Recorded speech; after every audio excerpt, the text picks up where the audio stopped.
Namaste everyone. Sorry for this delay. Dr. Indranil Basu-Ray was on another panel, and that's where we sent a mail to everybody that this has been moved by half an hour. Extremely sorry for the inconvenience, but thanks for joining us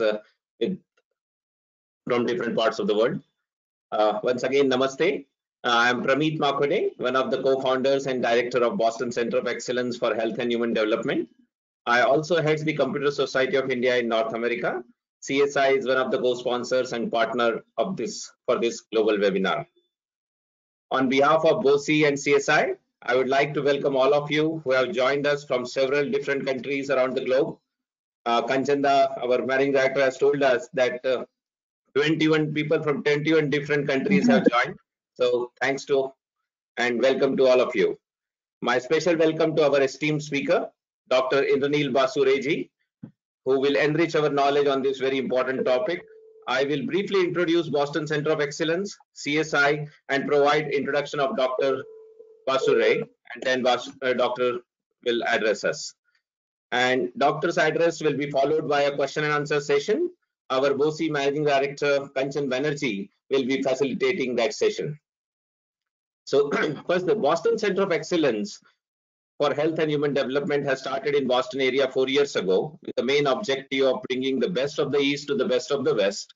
That is the modern medicine and the alternative medicine or the traditional medicine from India, yoga, naturopathy, Ayurveda, and all of the Ayush space, how it can work together with modern medicine to bring health, wellness, and help in the disease outcomes. And particularly in today's world, it is very important that this integrative approach will help us in combat with this COVID-19 situation.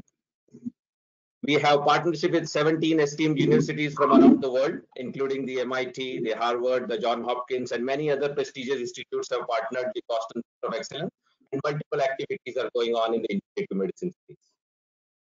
On Computer Society of India, CSI is the first and the largest body of computer professionals in India. It was started in 1965 by few computer professionals. As now it has grown to a true international body. Back in India, we have 77 chapters in 77 different cities of India, and more than 150,000 members are across the world. We have 640 student branches in multiple engineering colleges, and CSI is actively working on digital India-based initiatives started by the Honorable Prime Minister of India. Many of CSI volunteers are actively helping IT professional students and many of the people who are really struggling in these difficult times. So that's about CSI. Now I will briefly introduce Dr. Basu-Ray, and then we will request Dr. Ray to address us. Dr. Basu-Ray is an author of numerous peer-reviewed research articles and book chapters in cardiology. He is the editor of popular book for cardiology fellows in training called Dr. Basu-Ray is a cardiologist and interventional cardiac electrophysiologist at the Memphis Veterans Medical Center in Memphis, Tennessee, USA. Concurrently, he is an adjunct professor at the University of Memphis and also at the All India. Know when to start. I can't hear him, so I don't know. You able to hear me?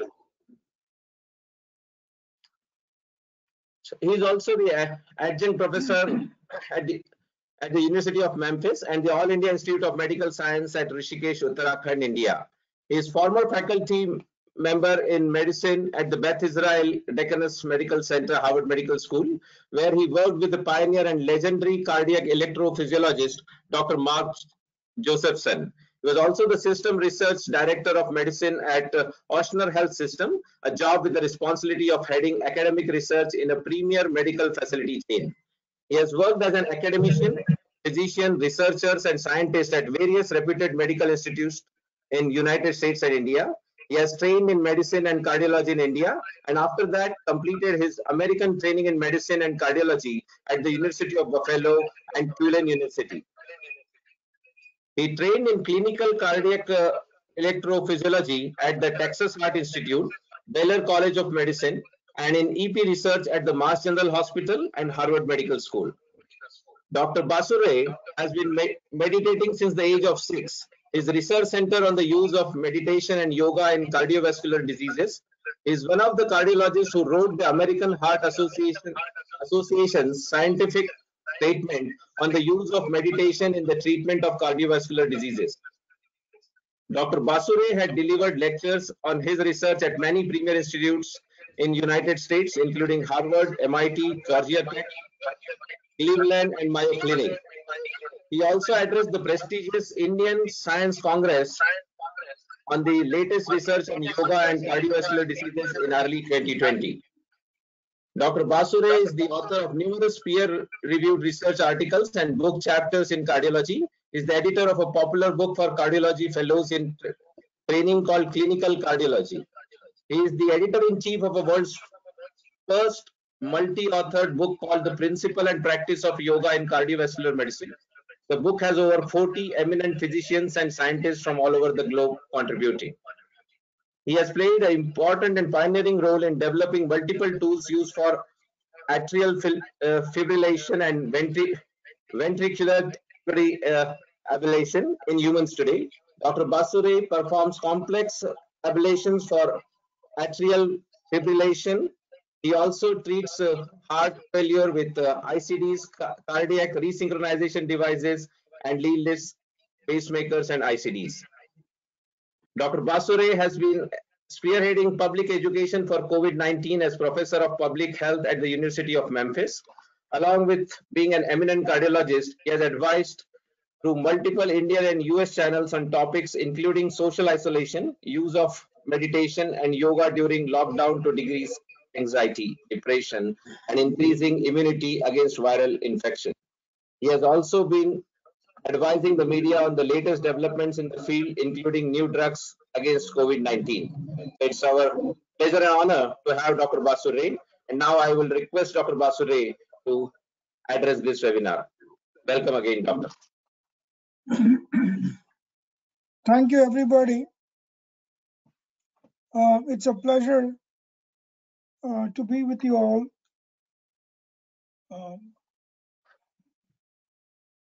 Can everybody hear me clearly? Yes. Okay. So good morning here in the US and good evening in India. What I shall do is talk about a little bit about how body prevents you from getting COVID. And if you do have COVID, what does the body do to get rid of COVID? And then I will talk about how you can prevent yourself from not only getting COVID, but also how in this period of lockdown, and as I know there is lockdown all over the world, certainly in India and certainly in the US, how people tend to have different problems. For example, they have anxiety, they have depression. Some people also have panic attacks. And these actually open the gates of inviting infections and certainly inviting deadly infection. So let's start. So COVID, as you guys know, is supposed to have been a virus coming from the bat. Though we are not sure of its actual existence, there's a huge load of evidence which believe, and this is not just a conspiracy theory, but actual virologists who believe that it could be a bioengineer, or if not at all bioengineered, it is maybe a virus that escaped from the Wuhan Institute of Virology in Wuhan, China. As you know, Wuhan Institute of Virology is a grade 4 virology labs, which holds deadly viruses that can cause severe infection in human beings. Like those who are from India in this talk, you must have heard of National Institute of Virology in Pune, which is similarly a grade 4 virology institute. Almost 2 years back, I had the sort of good luck or bad luck, I don't know what to call it, of a tweet from the Chinese government boasting that Wuhan Institute of Virology has over 1,500 deadly viruses that can kill human beings, that can wipe human being, the human race from Earth. And fortunately, at that time, it just stuck in my mind that I hope some of these viruses don't leave where they were supposed to be and come out in the open. So unfortunately, the worst dreams of all our medical people, the worst nightmares that we can have about this virology labs has come partially true. We have a deadly virus that is prowling. It's a very powerful virus. It has high infectivity.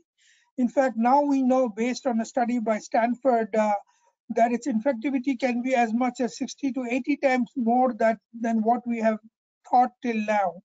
So it's a highly infective virus.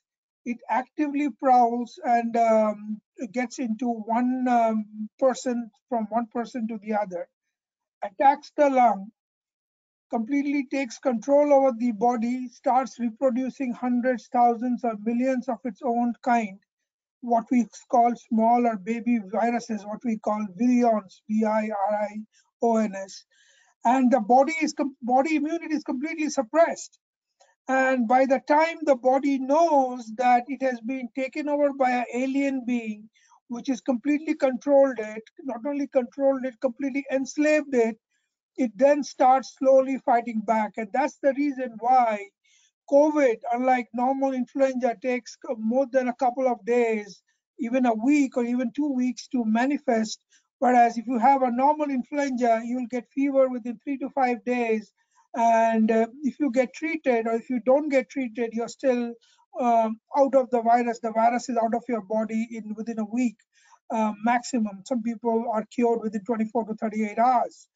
So unlike that, this virus after entering the body suppresses the body's immunity. And that can happen for 7 to 10 days, and then you start getting symptoms. Once you start getting symptoms, two things might happen. You can start getting so much symptoms that you are forced to go to the hospital and you are defined to have what is moderate COVID. And that can go into even worsening stage, which is known as severe COVID. So basically, COVID infection is divided into three. The vast majority of people, which is 80%, some people believe even 90%, will have very little that is complete, that's called mild infection, to asymptomatic, that is, they have absolutely no infection. They don't even know they have COVID. And these people are absolutely fine. It is that 10 to 15% which will end up in the hospital. And some of them, the majority of them, will have what is known as COVID, which is moderate COVID. They'll suffer from COVID. They might need some ventilation, some ventilator support, but they're out of COVID and they're back to normal. But a minority among them can be severely ill, and they are those that you've been seeing in the television, hundreds and thousands of people all over the world who have been dying. Now, what happens to the body? Why does this happen? So it's important to understand, just like COVID, there are hundreds and thousands of viruses attacking us at every minute. The only exception is that COVID might have been a different virus. It's completely novel. It could be bioengineered, as you know, but we don't know. Though it's not wrong to point out that based on newspaper report, even the scientist who discovered the HIV virus, Luc Montagnier from France, he believes this is an artificial virus, because a normal bad coronavirus cannot have these sort of body characteristics, like, which is somewhat similar to HIV proteins, somewhat similar to the Plasmodium vivax protein. What is Plasmodium vivax? Plasmodium vivax is the parasite that causes malaria. That's what gave Ronald Ross the Nobel Prize in 1902. Most of his work was from Calcutta Medical College in India and School of Tropical Medicine, and he got the Nobel Prize for discovering the parasite Plasmodium vivax. So whatever it is, body reacts just like anything, because body has never seen COVID. Body does not know how COVID looks like. So it uses what is known as innate immunity. So we have two forms of immunity. One is the basic or innate immunity, which the body uses to fight most infection, which has never invaded the body. So, and these includes multiple layers. There are different chemicals that is released. There are body linings, for example, the lungs, the heart, the intestine, releases different chemicals like immunoglobulin A that prevents attack by all these viruses. So that is the way we prevent of unknown virus like COVID attacking us. But once COVID attacks you, and once you're infected with COVID, again, there are a couple of ways that can go. One is body creates antibody which is targeted against COVID. And that targeted antibody kills the COVID and kicks it out of the body. And what you suffer is either you're asymptomatic in 90% cases, or you're mildly symptomatic, but you get well very soon. Maybe 1 to 2 weeks, then you get well. People where the reaction is more deadly, because remember, the body has suddenly realizes that it has been fooled by a dangerous alien virus, which has not only fooled it, it has invaded it, it has got into its lung cells, it is propagating and creating thousands of its own copy like a super fast Xerox machine. It has enslaved the body completely. When body realizes that, it hits back. And when it starts hitting back hard, you have something known as moderate disease, and that's where you'll end up in the hospital. You might need ventilators, but still you come out of it even without treatment most of the time, at least till now without treatment, because we just started having some treatment. Till now we did not have much treatment anyway. So, and when they come out, then the virus goes away. But in the small minority of human beings, the body's reaction is violent, and they release hundreds and thousands of chemicals into the blood. And we call what is known as cytokine storms. Among these chemicals are some of the very deadly chemicals like interleukin-6. So which damages the body, which damages lung, which damages kidney, which damages heart. Now we know how it damages the heart, and I'll come to that shortly. So remember, it's not the virus that actually kills. It is the body's reaction that is killing the virus. And instead of killing the virus, it is killing you too. So it's your own body's massive uncontrolled reaction that is killing you, not the virus per se. And that is very important to remember, that it is the massive reaction. It's like you want to kill a couple of mosquitoes and you take an army tank to kill it. What will happen? Obviously, there'll be hundreds and thousands of bystanders who will be dying. So who's the bystander here? You're the bystander. The intention is to kill the virus, but the body itself ends up killing you.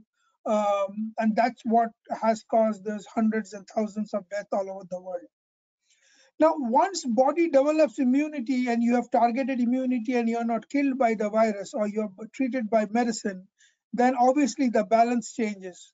So people without medicine who could have died may come back now because you're getting an extra help from outside.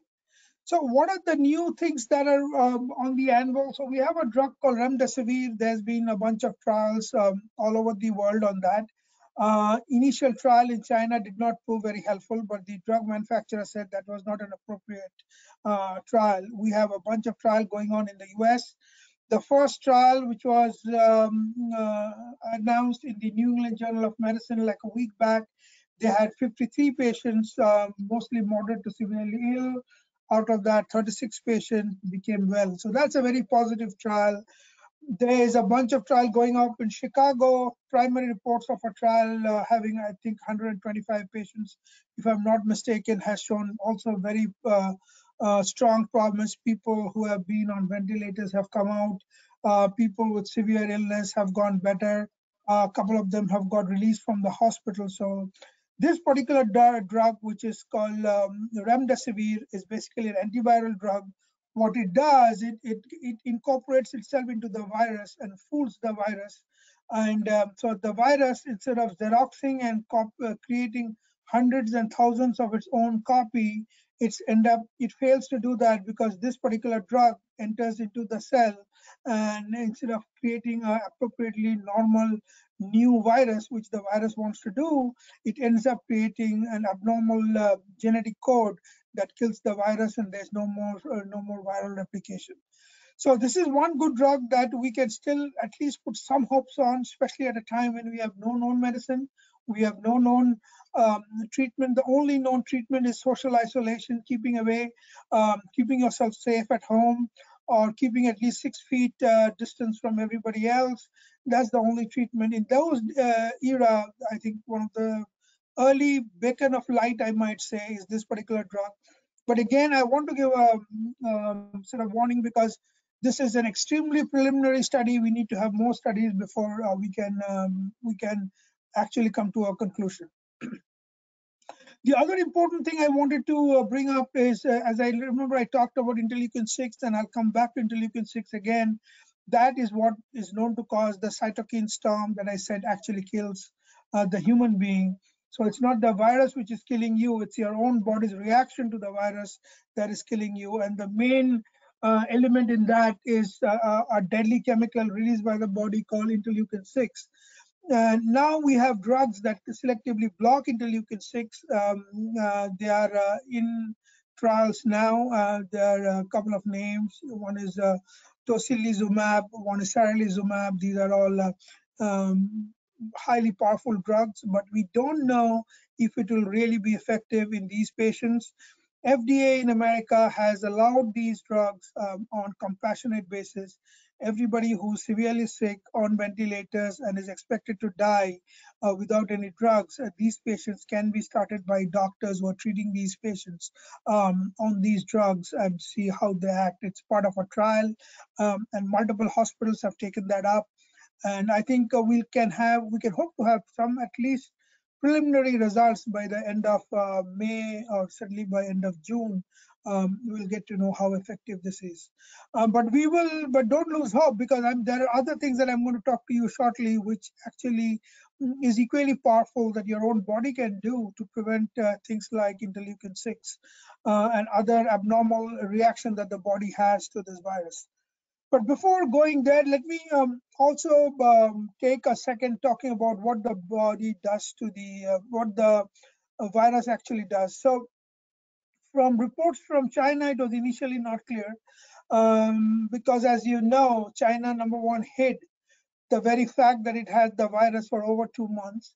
It blocked all flights to the rest of China from Wuhan, but did not block flights to the rest of the world. So it generously exported this massive master of death to all over the world, including to New York, America, Italy, Japan, South Korea, England, and thanks to their devious nature, millions are suffering today. Thousands have died all over the world.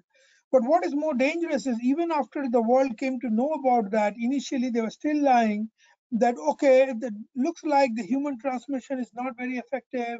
So even if the virus does affect some people, it will not affect many. So there was a consistent lying on part of the Chinese Communist Party and the Chinese government, where we now know by that time hundreds of thousands of people in Wuhan actually died, and maybe millions were infected, but they were still lying. And that made the rest of the world rather complacent. They thought, okay, China is saying them. And the sad part is the WHO, World Health Organization, has been parroting exactly what the Chinese Communist Party was saying. So people thought, well, WHO is also saying the same thing. So maybe this virus is a novel virus, but its infectivity is not that good. So we have nothing to worry. It will certainly not spread. It will certainly not be a epidemic, leave alone being a pandemic. So we're all safe, just like what people thought, and was proved to be true in case of MERS, which came out in 2012 to 2013. It did not become a pandemic because of the virus was not that infective. But today we know, thanks to science and thanks to the initial lie sent out by China, though we got fooled initially, that this is the most infective virus ever known to mankind. In fact, a study from Stanford lately shared that its infectivity is almost 65 to 80 times more than what we know till now. So it's highly infective virus. So with that sort of infection, millions may still be infected, and you don't even know till you actually do a blood test. So with that amount of infectivity, it's certainly a dangerous virus. But there's nothing to get scared. There's nothing to get worried, because 90% of us will not get infected, and if we do get, I mean, we'll get infected, but if we do get infected, it's not expected that we'll have moderate or even severe infection that'll take us to the hospital. Mostly people who are already sick, they tend to get more infection. But having said that, the experience in Europe and America is a little different from China, though I don't know if the Chinese were reporting the truth. We do have a large, for example, in America, almost 35 to 40% of young people have been admitted, and some of them have severe infection. So at least the strain in America, maybe the strain in India is much more weaker, which is good news. And that's why the level of infection in India is much lower. But the level of infection in the US is much higher. Plus, almost 35 to 40% of young people have become have become infected with the virus, and a lot of them have succumbed. Now, going back a little bit and trying to understand the body again and how we can prevent this is so remember, we lived in the jungle for over 4 million years. We are living in a civilized society now. So we must have dealt with thousands of viruses like this in the 4 million years of our evolution. And after that, maybe we did not deal with a man-made virus, but we must have dealt with more deadly viruses. But we are still the dominant species on Earth because we have mechanism inbuilt in us that can actually manage such infection. And yoga, as you guys know, which started in India from the original treatise by Patanjali, Maharishi Patanjali Yoga Sutra, is basically, that's what it says. It says the body itself is a very efficient machine, and we need to get the efficiency of machine more to prevent these diseases, prevent infection by this foreign bodies, by this foreign organism, including deadly viruses. Now, we are the dominant species on Earth. Why? Because our forefathers did not live like what you and I am. We get up in the morning, maybe hug our children, talk to our husband or the wife, and start your normal day. That was not human being was. For 4 million years when we lived in the cave, early morning, the first thing you might have seen is a saber-toothed tiger or a mammoth or a large python trying to get into your cave. So the two options you had, our predecessors had two options. Either you kill them or you run from it. So either flight or you fight it. So the body has been made in such a way that it understands flight or fight. And that's the reason why our mind in generally tends to keep negative things more than positive things. Let me give you an example. You have a very nice party at your home, you call all your friends, you have a nice chat. How many days will you remember it? In a couple of months, in a year, you forget. But today you get thrown out of your job, you will remember that rest of your life. So why is our brain geared to remember negativity more than positivity? And the reason is, it's because this nature of our brain that we are the dominant species on Earth today. Had our brain not picked up negativity more than positivity, then we would have been not here. Some other species would have been dominant on Earth. So when you see a rope far away, you have to get up and make sure that it's not a snake, because that's living or dying. And that's what we had to face, our predecessors had to face for last 4 million years before we have come to live in a society that is where we live, where we're in a train, in a civilized society that we do today. So the body, as I said, is thus in tune to this sort of an environment. Because we are in tune to negativity, what happens is we are a social animal. We like talking, we like going around meeting each other. But when we fail to do that, when we are locked into our homes, when we are jailed into our homes, because unfortunately that till now is the only method of controlling COVID, you get depressed, you are anxious, you're thinking whether you're going to die, you're thinking what is going to happen if you have COVID. And some people even have panic attacks. And some people have depression because either some people might have lost their job, or some people might have nothing, but still they're depressed because they're scared of their future, because they don't know what COVID is. And obviously, like in America, you know, there are almost 22 million people who have lost their jobs. So that causes severe depression. They are waiting for things to open up so that they can go to their work. So all this anxiety, depression, panic attacks, everything decreases your immunity. So if you go to a doctor today and tell him, I lost my job, so I've got a viral infection, if you did that even 5 or 10 years back, people will laugh at you saying you're crazy. The doctor will laugh at you. But now nobody will, because last 10 to 15 years, research in the brain using latest PET scan, MRI has clearly shown that everything negative that happens to the physical body causes release of different chemicals inside the brain that causes the brain to rearrange its neuronal establishment and make you go into depression and anxiety. Remember, depression and anxiety are just play of chemicals inside the brain. So when your brain is tuned to be negative, if you are tuned to see that your glass is half full, you will always see the glass half filled with water. You'll never see it. You'll always see it that the glass is half empty. You will never see that it is half filled with water. So whether you want to see a half filled glass as half full with water or half empty depends on how your brain interprets it.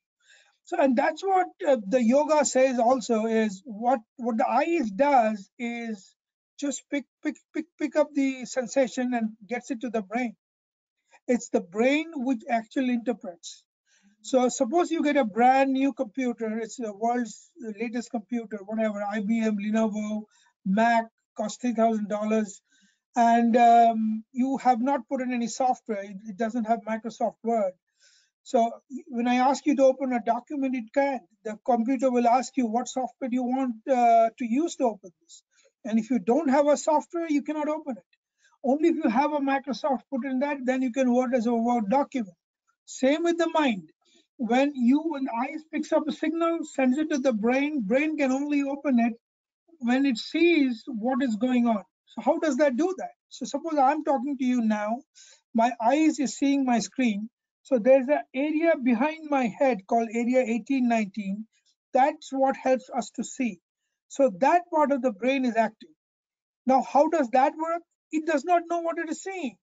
It does not know that I'm facing a camera. It does not know that I'm facing my laptop. It does not know that I'm sitting in my office here in Memphis or Timbuktu or wherever. So it has to send signals to places on top of the side of my head, above my ears, which is called area 41, 42. They are like the software. They are the area 41, 42 in the temporal lobe that tells my eyes, okay, you're seeing the computer, you're talking on the Zoom or Go webinar, you're talking about COVID. This is what you know about COVID. This is what you're seeing. Now let's take an example. Suppose both you and I walk by the side of a nice lake or an ocean and we see the sunset. Both you and I see a nice orange and yellow and we say, oh my God, it is so beautiful. So if you think that what I, or maybe there are 5 other people going with us, see the same yellow color or the same orange color, you're completely wrong. We don't see the same thing. Why? Because that particular color, to see that color, I might be using a particular circuit inside my brain with say 200 neurons. Mr. Y might use 150 neurons. Mr. Z might use 500 neurons. So everyone is seeing things which is different. We still see yellow or orange because that's what we know is the color range. But are we seeing the same orange? No. Are we seeing the same yellow? No, we are not. We are seeing based on what your brain is making you see, my brain is making me see. So what yoga says is when you have an event, say the event is a glass of water that I have, which is half full. My brain, if your brain is tend to be negative, then your brain will say, oh my God, I have only 1/3 glass left, my 3/4 is empty. But if your brain is trained to be positive, then you will say, oh my God, I still have quite a lot of water. That should be enough for me for now, then I can get more. So imagine the vast difference in how your brain reacts to an event. So you're not now living in a cave with a python trying to slide in to eat you up. Despite that, every day we as human beings behave as if there are tons of python walking in, there are tons of mammoth walking in, there are tons of saber to the tiger walking in. We are scared of every event. We are anxious with events. We are depressed with events. But there is no reason to be such, because this reaction is for one and only one reason. And that reason is you are the slave and your brain is your master. Now, your mind cannot be your master. The mind belongs to you. So the mind has to be a slave, just like my hand is my slave. I want to raise it. I want to put it behind my head. I do whatever I wish. So why can't you make your brain do whatever you wish? And that's what yoga teaches. Yoga teaches how to use this machine of ours to reach what is called as divinity, the place where we are super powerful. We can do whatever we want. We can expect to create events, to deal with events the way we want, and not how our body or our mind works. So how does that happen? So as I said, the brain always tends to be negative. So you have a brain circuit that produces chemicals that tends to create depression, like dopamine, or creates anxiety. When you practice meditation, and you don't have to practice forever, you just have to practice for 3 to 4 weeks, that practice of meditation completely changes your brain. How? They took young kids from Hungary who were living in foster homes. They found that below the brain, the human brain, is a small area called in the base of the brain, they are known as amygdala or the hypothalamus. This brain, the amygdala and hypothalamus, is what we call the old brain. Why? Because this old brain is the brain we share with reptiles even today. Alligator had the same brain, snake has the brain, you have the brain, I have that brain. Obviously, that brain has been superseded by many, many more structures, much more powerful. But unfortunately, when we don't train our brain, we still behave like a reptilian brain.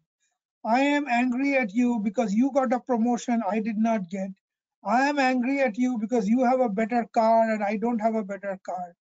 I am angry at you because I think I'm better than you, but you have a better job than me.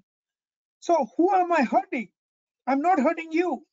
Had I been a dinosaur, I would have just gone and eaten you up. But unfortunately, I can't.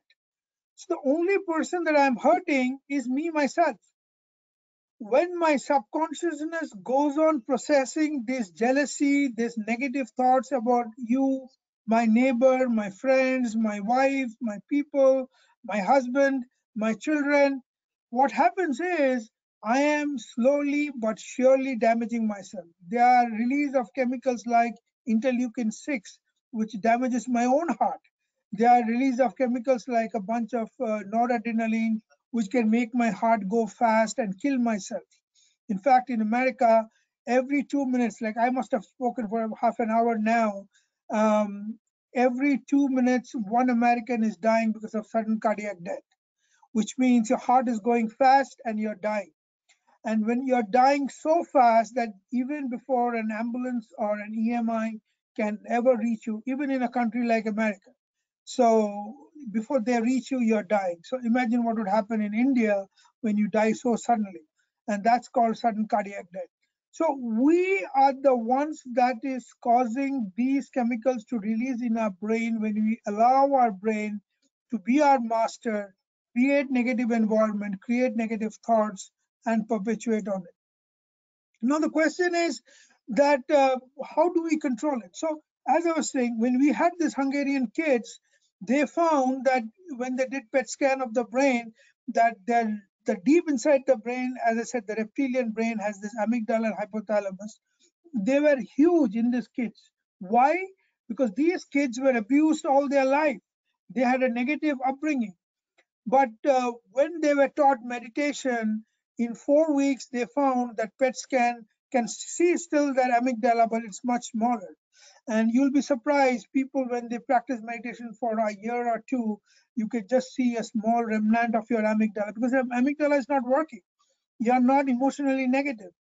And people who are monks, Hindu monks and Buddhist monks, when their brain was scanned, when they did functional MRI and PET scanning, they couldn't even find amygdala. Obviously, amygdala was there, but amygdala was not being used as it should be. So that's the problem. So despite being humans, we still behave like reptiles. But the unfortunate part is the reptile can eat up another reptile and get happy, but you can't eat up anybody. The only person you are actually eating up is you yourself. Now, you have to understand one clear thing, and that's what Buddha said 2,000 years back, is that when you live on this earth, you will have negative things coming up. Even if you are God, I mean, Swami Vivekananda, after his father died, he couldn't feed his family. The people in his house had to stay without eating for many days because he had no income. So even if you are God on earth, and this has been story with multiple people, you still go through this. Because that's the rule of this earth. Earth is a material planet, and in material existence, you have to have both good and bad. So even God gets, I mean, even according to our folklore, I wouldn't say history because there's no historical evidence. Even Krishna was killed just by an arrow from from a hunter. Imagine if he's supposed to be the Nara and he's so powerful, but once he's on earth, he's just like you and me. That is the rule of the universe. So he was just killed by an arrow. So on this earth, everybody goes through positive and negative things. But how you deal with it, it's on you. And that's why the famous Gautama Buddha said that pain is mandatory. If you are coming to earth, it doesn't matter if you are Ramakrishna, if you are Swami Vivekananda, if you are Adi Shankaracharya, or you are Jesus Christ, you have to go through the worst in life, and how you dissolve it, how you take it is important. So Gautama Buddha said, pain is mandatory, but suffering is optional. You decide if you're going to suffer.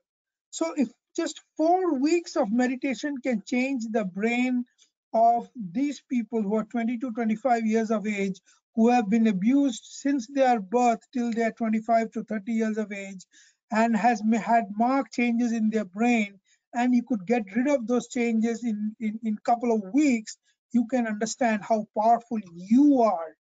So it's time to understand that you are extremely powerful. And if you are living like a small animal, like a slithering snake, and saying, oh, what can I do? Oh, God has made me weak. No, God has given you as much power as he has. It's upon you to take that power and decide what you want to do with yourself.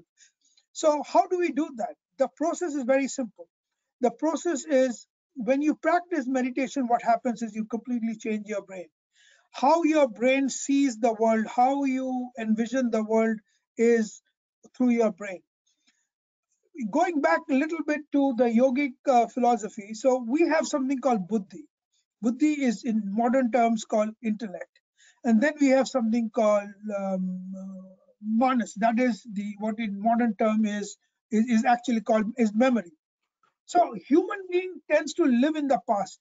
I should have not done this, then it would have been better. I should have done that, then it should have been better. But my friend, can you change what you have done? You can't. Or you might think, okay, in the future I'll do this, in the future I'll do that. Do you think you have the power to change the future like what you are now? You don't even have the power to control your own mind. You ask yourself to sit quiet without any thought for 5 seconds, I can guarantee you 95% of you guys cannot do that. So how can you change the universe, and how can you plan things for the future? So that's what yoga says. So what you have to do is dharana, means mindfulness. So all this big talks about mindfulness that's come out in the Western media, it's nothing new. It's because of the lack of knowledge of yoga. Mindfulness was there thousands of years before Buddha, and actually Buddha did not even start any religion. Buddhism started 400 years after Buddha died. So people attach mindfulness to Buddhism, which is big stupidity in mind understanding, because thousands of years before Buddha, when Patanjali Yoga Sutra was written, we know about mindfulness. That is one of the 8 limbs of yoga, that is dharana. So mindfulness basically means, as Krishna says in Bhagavad Gita, that Parth, Arjuna, you should concentrate on the tip of your nose. What does that mean? That is an indirect understanding that you concentrate on your breath. And concentrating on your breath gives you mindfulness. Because the only thing that is true The only thing where you have 100% control, not 99%, but 100% is the present moment.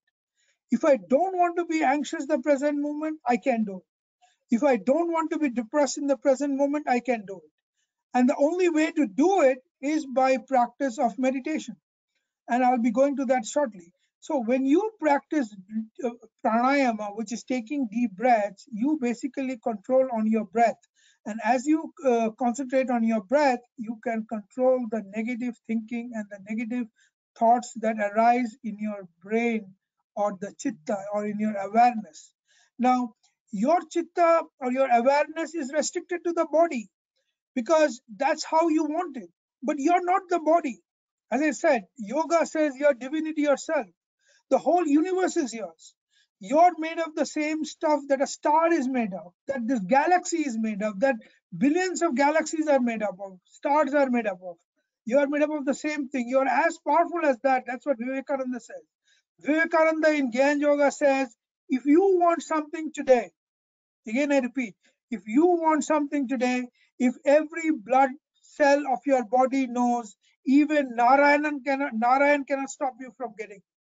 That is the power of Hindu philosophy. Let's get that power into us. Let's stop behaving as if we are like sinned people, unfortunately born on this earth. We have nothing to do. The only truth is suffering. No, we are not meant to suffer. You're part of divinity itself. You're part of God itself. But if you think yourself to be that despicable, poor, unwanted reptile or snake or some small creature like a centipede roaming on earth, you're welcome. Who can stop you? But if you want to find out and say, oh, I'm as good as Swami Vivekananda, it's just the path I have to take to reach him. I'm as good as Gautama Buddha. That's the truth. That's what Gautama Buddha said. It's a royal path. If there was something called Narayan, he had to go through that path. If there's something called Shiva, he had to go through the path. You have to go through the path. This is in our religion, in our thought process, in our philosophy. There is no special treatment for us. There is no one God and everybody else is sinned on who are born on earth, because there's no question of sinning. I have not decided to take birth on earth. Neither I have decided to choose my parents. Neither have I decided whether I'll be born in America or in India. I have decided nothing. So how can I by birth be a sinner? I cannot, when I have not been given a chance to decide. And that's why it's important to understand the philosophy that you're as powerful as any god on earth, but you have to get that divinity inside you. If you behave like a simple human being with all the greed on earth, whether it's for money, whether it's for power, whether it's for sex, that's what you live with. If you want to traverse that, go to a higher level of existence, go to a higher paradigm of your existence, take your awareness, which in yogic term is a chitta. If your chitta is limited to your body, body is highly limited. Body can see only from 350 to 700 hertz. That's the power of our eyes. We can hear only from 20 to 20,000 hertz. But a dog can hear lower. That's why dogs are used at night to see if a thief is coming in your house. A male whale can talk to a female whale thousands of miles away from each other using subsonic wave. And we are way higher in hierarchy than a whale. Why can't we do that? Yes, we can. There are people who can connect with ESP, but you got to develop that power. Just like to become Arnold Schwarzenegger or to become a Rambo, you have to go to the gym, hit on the gym with heavy weights for 22 years, then you get massive biceps, massive body. Similarly, you need to do the same with your mind. The body's gym is the gym, mind's gym is practice of meditation that makes you powerful, gives you the brain of Buddha, gives you the brain of Shankaracharya, gives you the brain of Vivekananda. So the practice basically entails 3 or 4 things. Number one is taking deep breaths. And I think we are 11:30, is that right? Should we move to do meditation now, or should we continue further? Yeah, there are many questions. We'll do some Q&A and then meditation. Okay, let's do that. Let's do the Q&A. Go ahead. So, Pramit, you want to? Yeah. So Thanks, Dr. Basu. It was really enlightening and so much of valuable information. So everybody got really enriched with this session. Many thanks to you again. Now we will have a Q&A session followed by, as you said, a meditation session which will be conducted by you. And for Q&A session, I will request Kanchan Banerjee, who is our Managing Director for BoCE, to facilitate that session. A brief introduction of Kanchan is co-founder director of Boston Center of Excellence. He is working on multiple projects in Indo-US health corridor, particularly focusing on integrative medicine, and very well known in New England area for the social contribution and being a mentor to many social organizations who are working in Indo-US space. So Kanchanda, please, I see there are a lot of questions already by our participants. So please conduct this session. Thank you. Thank you, Pramit, for the intro, and thank you, Dr. Basu-Ray, for joining us. I know how busy you have been, not only treating people every day, but also giving talks, webinars globally, almost multiple times a day sometimes. So I know we had to snatch you from the other event organized by the Indian Consulate. Thank you for being with us today. You're welcome. Thank you for having me. Sure. There are many questions, so let's see how far we can go, because we'll try to answer, because I think if people, this is one thing where people wants to know a lot more. So yes. So first question is Lisa from Sweden. She has asked two questions. One is chloroquine any effective? As you know, in America, it is being hyped up that chloroquine may cure COVID symptoms. And the second question is, many people are taking vitamin C and zinc and iron and maybe some snake oil also. Your thoughts on these two questions, please. Yeah, so let's make chloroquine and hydroxychloroquine very clear. There is one small French study which initially showed it was helpful. Then the French did another big study which showed it was helpful.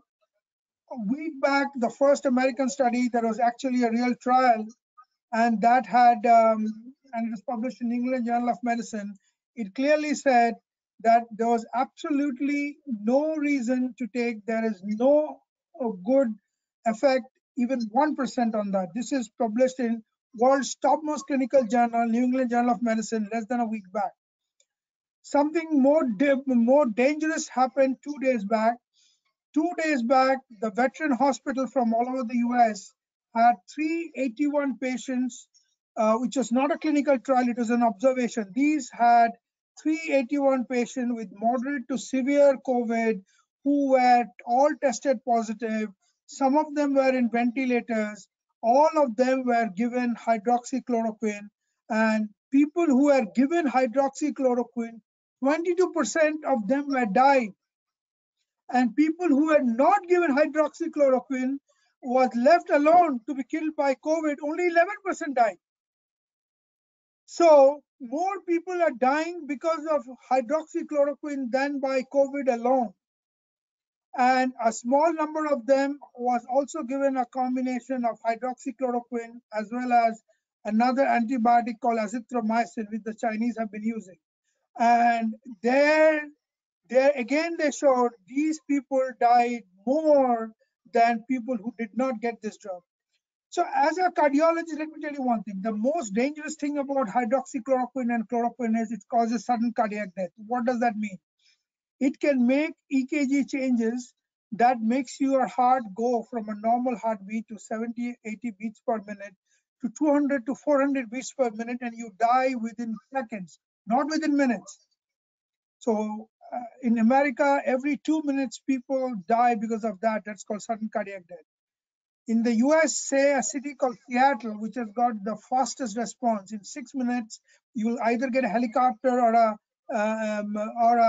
driven ambulance from the road coming to you, either a helicopter ambulance or it comes to you in 6 minutes.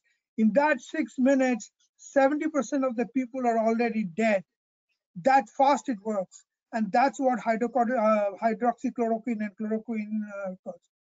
So after President Trump said that and people started taking, and we had all this research coming out, the National Institute of Health and the FDA has come out with clear guidelines. Please don't use it at home by yourself at all. Only when you're in the hospital, you can be monitored with EKG every second of your life. Only then it should be used. And in house, if you are using it, doctors have been clearly told that it is their responsibility to make sure that the patient safety is there, because unfortunately for this medicine, you never know when the death will come because of the medicine. You might have taken it for the 3rd day and the 4th day it might happen. You might have taken it for the first dose. It might happen immediately after that. So as far as a physician and a cardiologist like me, I'll strongly recommend, please do not take hydroxychloroquine or chloroquine of your own until your doctor is agreeable to monitor you every second, or you're hospitalized and is under a medical watch. Thank you. How about taking zinc and vitamin C for enhancing our immunity? So vitamin C and zinc, there are non-specific factors. Till now, there have been hundreds of trials with that, with vitamin C particularly, and it has not shown to increase immunity. The only thing, there is no medicine till now. Even in cancer, there's a medicine called Herceptin, which causes $100,000. Even that doesn't increase your immunity. The only thing that has been actually shown to improve your immunity is practicing of meditation and yoga. There has been a ton of study that shows the natural killer cell function, which goes and eats of viruses, which goes and eats of cancer cells. Even in cancer patients, their function is improved multiple times in the practice of meditation. Unfortunately, we don't have any medicine that does that. Now, there are antibodies that we can inject, like, for example, as you know, COVID patients are now being treated with convalescent antibody. That doesn't increase your immunity as such. It just, the body uses those to kill the COVID virus. So it's like you cannot walk. I'm not giving you a brand new leg. I'm just giving you a stick so that you can walk. I hope that makes it clear. Zinc itself is another big problem, because zinc unfortunately cannot go to where the virus is. Zinc needs other chemical to go. And zinc itself is a metal, can be toxic if you take it in large amount, because the body needs a very, very small amount of zinc. So taking large capsules of zinc, as it's available in a lot of these drugstores and health stores, GNP, please don't do that, because that will result in more toxicity than help. There is some indication, and that also has not been proved by research, that when you use hydroxychloroquine and azithromycin and add zinc to it, it's more effective. But we now know, I mean, with this VA study coming out 2 to 3 days back, the New England Journal of Medicine study a week back, I would not risk taking hydroxychloroquine anyway, leave alone taking zinc by itself. Thank you so much for that advice, and that should clear up a lot of confusions among us. Many of you, at least 50 of you, have asked if the recording going to be available for this session. Yes, of course, you will get an email with the link to the our YouTube channel, which is BoCE-Channel, BoCE-Channel. Now, next question has come from Hemanti in Boston. She wants you to address about the so-called hard immunity. So what until the vaccine is available, which is not anywhere, it is not seen yet, and how this can help? I mean, is there a possibility that, okay, we should go out and meet people and get immune by the group transmissions and don't get sick again? Yeah, that's an excellent question, actually. So there's a study from Stanford a couple of days back, which actually shows that the infectivity with virus can be as much as 65 to 80 times more than what we think till now. So when that virus is so infective, what that means is practically already millions of us have already been infected. Now there's 2 studies, one in California and one from Boston. In the Boston, what they did is They took this shelter where there are 400 plus people who are homeless, and they found already a large majority of them had antibodies towards COVID.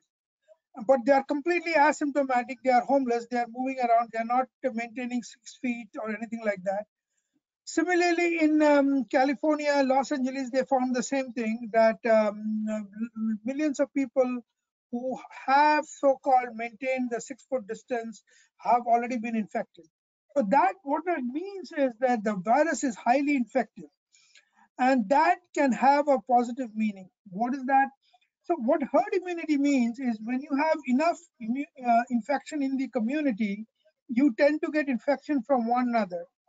And once you tend to get infection from one another, if the virus is not that deadly. So it was thought the death rate in the virus was 2 to 5%. Now it is believed to be way less than that. Some people believe it's as less as 0.1%. Now that's a controversy because it depends on which place, which time, where you are, and every country has its own records. But long story short, it is clear that the virus is way less killer than its infectivity. Its infectivity is way more. So it is expected that given its severe infectivity, at least if 50 or 60% of the population in a particular place or a particular city gets infected, there will be enough community transmission to give you low doses of virus to other people who are not infected, and body can develop immunity against it. Now, as you guys know, a lot of us who have lived in America for a long time, we take a bunch of anti-malarial drugs and we take anti-typhoid vaccine and go to India. But when I lived in India for 35 years, I never had typhoid. Why?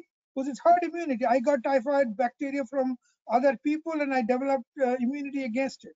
So that is known as herd immunity.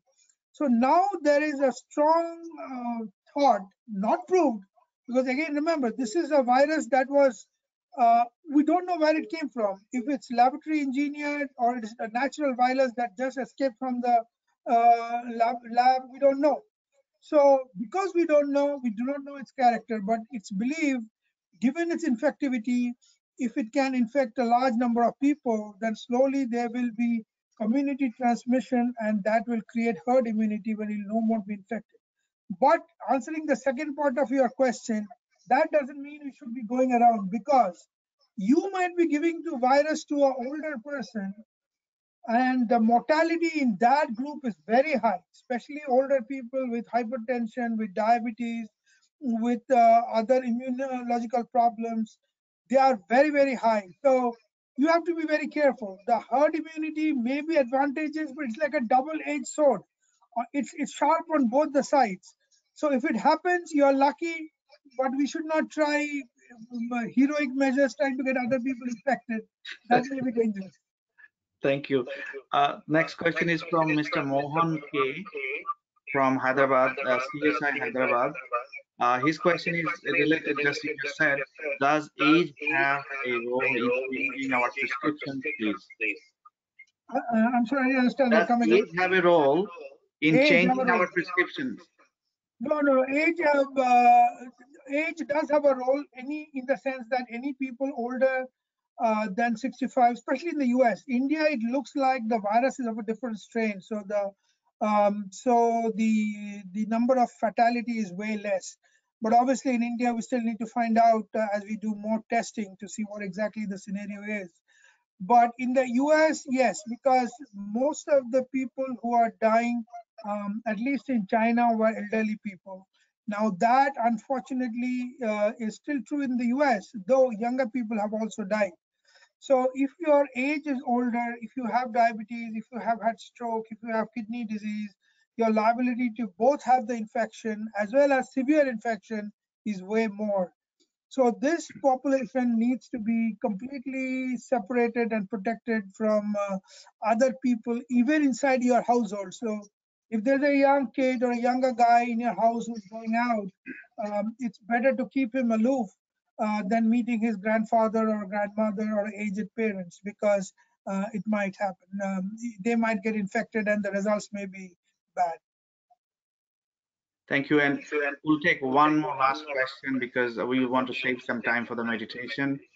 The last question is a tough one, Dr. Basu-Ray.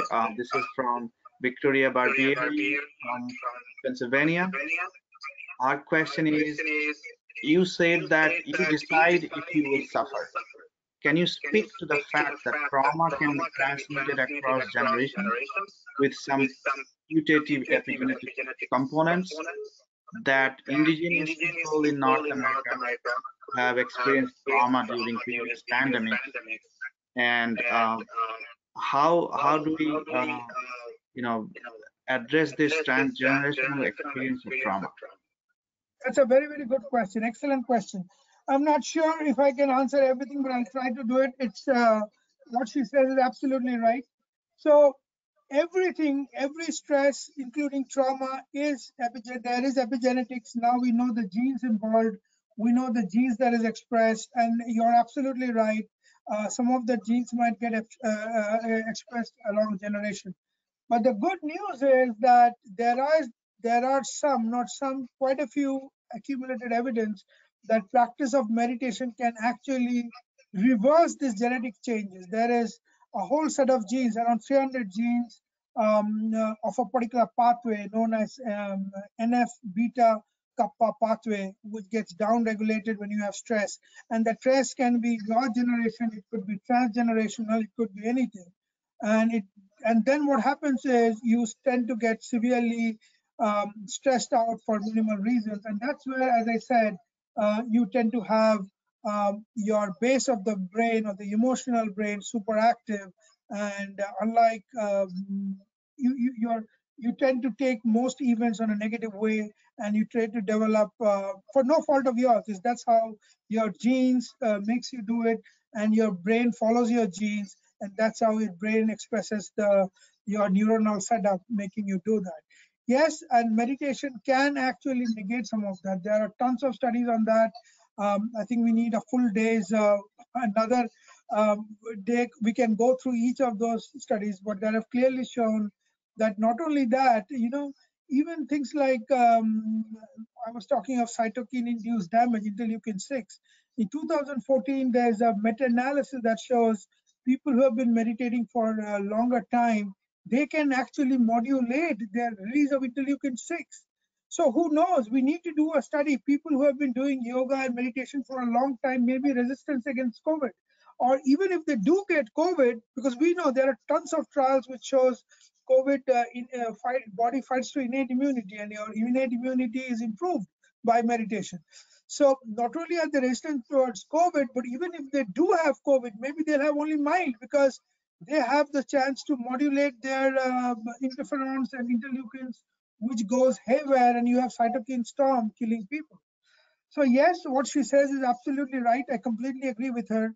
But meditation can do that, and that's based on scientific studies. And there's a bunch of them. Thank you so much. Namaste. I'll hand it over to Pramit now to take it from here. Pramit. Yeah, thanks, Kanchanda. Again, I would now pass it on back to Dr. Basu for of the meditation session. And already I am seeing a couple of comments from the participants that they are excited about the live meditation session and to learn something very, very meaningful. So how much time do we have? We have about 16, 17 minutes. Okay, so that's not much of a time. So just let me give you the basic crux, and then I think we can maybe do a couple of breaths. So the main thing in meditation is most of us have what is known as beta waves inside our brain. So when you're working, when you're talking, you have beta waves. So what is beta waves? That's what is like the brain cells randomly fire. And because they're randomly fire, you think they're super active, but actually they're inactive. So Vivekananda has described that state like a monkey dancing around in a tree. So it's never constant, it's never in one spot. So brain is a paradoxical organ. When it has lots of waves inside going, lots of neuronal firing, it's actually inactive. Whenever you concentrate, like I'm talking to you, so a brain, part of my brain that is concentrating, that brain starts having very slow waves called alpha waves. So meditation, the first thing is to generate alpha waves inside your brain. Second, and there's a couple of ways you do that. And just for your understanding, I might say people who are long-term meditators, they can even have what is known as theta or gamma waves. Theta wave is extremely slow waves, theta, delta, gamma, extremely slow waves. And delta and gamma waves actually is found in fetuses inside mother's womb. But they are so slow waves. But there are a ton of Hindu and Buddhist monks who have found to have these waves in their brain. So their mind is so calm, and that's the stage you need to go, that they can actually communicate with the universe. As Lord Byron once said, that brain is the oracle of God. So the oracle, whether you want the God in, if you want the God in to be inside your brain, then you have to remove all those trash. And people living in small houses in big cities, if you have a small balcony, what do? Do you plant one or two nice flowering trees, or do you plant weeds? So the costliest part of property that you have is your brain. So you can't afford to put in weeds there. You have to put in flowering plants, and that's what meditation is. So the first thing that we do while we do meditation, we sit straight. If you can sit on the ground, then sit straight. And if you sit on the chair, that's fine. If you can't sit on the ground, then sit on the chair, but sit straight. And after you sit straight, I'll show you what we do is you look upwards and then close your eyes. When you look upwards and close your eyes, you actually generate waves inside your brain called the alpha waves. That's the first step of meditation. So look up and then close your eyes. Sometimes what can you do is try to look at the spot at the center of your eyebrows, in between your two eyebrows, and then slowly close your eyes. Now, if you cannot look at the center of your eyebrows, that's fine for the starting. You can just look up and then close your eyes. And when you close your eyes and you keep straight, make sure that you are straight. Suppose you are itching in the back, go and itch and then come back again, because any body sensation that disturbs you, if you continue to not take heated, your mind will go there. The idea is to get your mind to one spot. And the best way to do that is like this. You close your eyes, look upward, and then close your eyes so you get alpha waves. After you sit straight, make sure your spinal cord is completely straight. Then take slow breathe. Breathe in very slowly. Watch me and see how I do it. And then breathe in through your nose very slowly. And then breathe out again slowly through your nose. You may not be able to hear me, but this is what I'm breathing in now.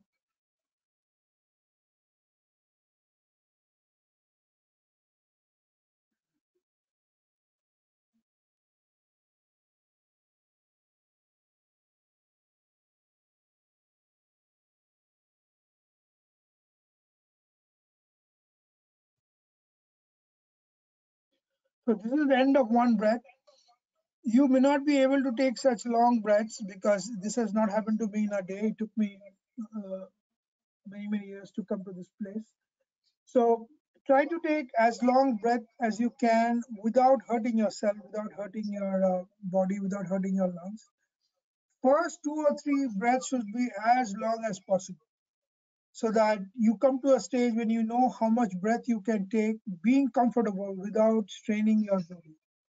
So again, let's try to close our eyes, go up, look upwards like this, then close our eyes, look towards the forehead, then close our eyes, and then take another long and deep breath.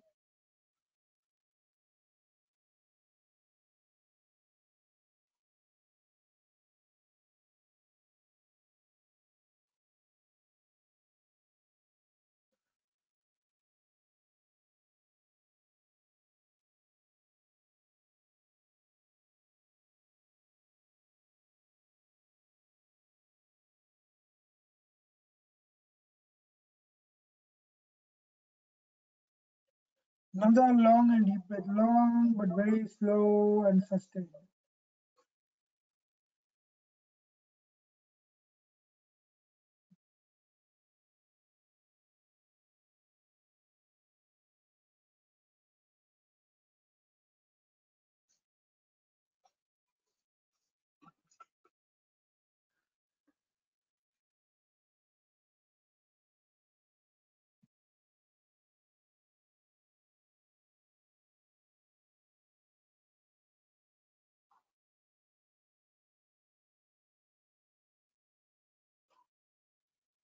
Again, you may not be able to do that long breath, but that should be the practice. So what you do is early in the morning, there are 4 times to do it best. Early in the morning when you get up from bed immediately, in the afternoon around 12 o'clock, in the 6 o'clock in the evening, or before you go to bed at night. Take a secluded place. It could be indoors in a bedroom where you close the door so that other people don't disturb you. Or it could also be in open space like a secluded part of a park or something. Make sure you're not near the road where there's a lot of traffic or other sounds, because initially, till you become an expert, everything will be disturbing you, and most importantly, your own thoughts will disturb you. So any external sounds will wake you up. So close your eyes and take deep breaths exactly as I showed you. Take 7 long deep breaths like this. Take in extremely slow breath as I showed you, and then breathe out. In between your breath, if your mind starts thinking of something else, again go back and repeat that 7 breath, so that don't force yourself to do anything. Just go back and start doing the breathing again, because that's the nature of the mind. Mind will take you there until you come to a stage which is known as dharana, dhyana, and then samadhi, where you can actually control your brain completely. So that is the practice what I will ask for beginners. It's too small a time to really show you, but this is just giving you some basic hints as to how you can practice meditation. And with the practice, you will slowly get better and better. And obviously, Kanchan has my details. We can have further full-fledged program on this, make you understand the biology of the brain based on yoga as well as modern medicine, and then how we can use that biology to be master of ourselves, reach that divinity where we are supposed to be, instead of struggling in our day-to-day existence like a common human being. I think we can stop for today. Our time is up, and anything, Kanchan, Pramit, you always want to take over? No, I think it was a wonderful session. Thanks for helping us building the right understanding, so that the whole issue around that anxiety, depression, most of our members and the participants will now be able to handle it more rationally. And thanks a lot for a very insightful session. I would, Kanchanda, anything else from your side? No, I appreciate the very talk that you have given, Dr. Basu-Ray, and it is recorded, and people who could not attend today, or even those of you attended, will have a chance to view that. Again, the channel is BoCE-Channel. You will see the past events also there. And hopefully we'll have Dr. Basu-Ray for a longer time to do actual meditation sometimes in the near future. And let's hope this era of COVID-19 gets over soon, and we can have you physically in Boston sometimes, lead us for meditation. So thank you again, and thanks to all participants from all over the world. And sorry we could not take all the questions. Time is not there. So if you have any additional questions, send us to info@boce.org. We'll pass it on to Dr. Basu-Ray, and he will be able to let you know about his response to those questions. And Dr. Basu-Ray is a very world-renowned cardiologist. And in case if you have any heart issues, especially now because you may not have access to a lot of doctors right now, you feel free to send an email to us if you have any specific, very not a general question, but something very important for you relating to cardiology and also meditation, immunity. Please do send email to us. Thank you again. Thank you. Have a great day. And Dr. Ray, once again, thanks to you, your fellow doctor, nurses, and all the frontline workers who have kept us, who have taken all the risk on your side and kept us safe, the society safe, and helped us in these difficult times. Thank you. Thank to all of you. Thank you, Pramit. It's a pleasure being with you guys. Take care.